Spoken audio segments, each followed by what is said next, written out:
Hello नमस्कार मित्रांनो, सर्वांचं शेतकरी बिझनेस सोशल मीडियामध्ये स्वागत आहे. मी योगेश कदम. आजचा आपला विषय मायक्रोरायझा प्लस 12-32-16 किंवा 10-26 सोबत वापरू शकतो का. आता भरपूर जणांना प्रश्न पडला असं हे कसं माहिती देत आहेत.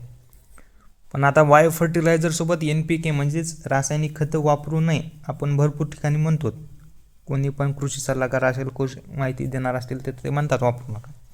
पण याचा आता पूर्ण माहिती आपण खाली जाणून घेणार आहोत. पहा, मायक्रोरायझासोबत तुम्ही 12-32-16, 10-26 या दोन्ही खतासोबत मायक्रोरायझा तुम्ही देऊ शकता.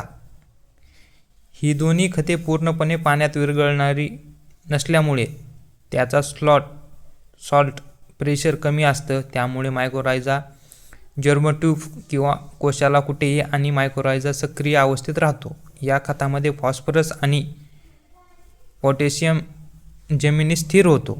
पण या मायक्रोरायझा मुळांशी सहजीव तयार करून हे अन्नद्रव्य थेट मुळांपर्यंत पोहोचवतो आणि जाडी वाढते. मुळे अधिक मजबूत होतात. या संयोजनामुळे सुरुवातीच्या टप्प्यात मुळांची वाढ जलद होते. पोषण द्रव्यांची शोषण क्षमता देखील वाढते. रोपांची उभारी चांगली येते. पिकांच्या सुरुवातीची वाढ एकसारखी आणि जोमदार होते. म्हणून मायक्रोरायझा 12-32-16 किंवा 10-26 या पिकांच्या प्राथमिक वाढीसाठी अत्यंत प्रभावी आणि सुरक्षित, शेतकऱ्यांना फायदेशीर आहे. यामध्ये तुम्हाला सांगितलेलं आहे आता कशा प्रकारे कार्य करतं मायक्रोरायझा. आणि हे दाणेदार खतं येतं, त्यामुळे यासोबत तुम्ही वापरू शकता.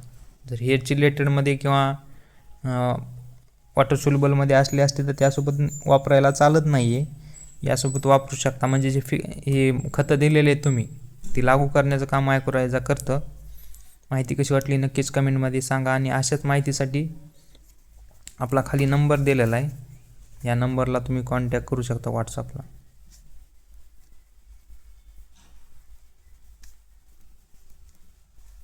या नंबरवर व्हॉट्सअप मेसेज करू शकता, त्यावर तुम्हाला नक्की माहिती मिळून जाईल. धन्यवाद.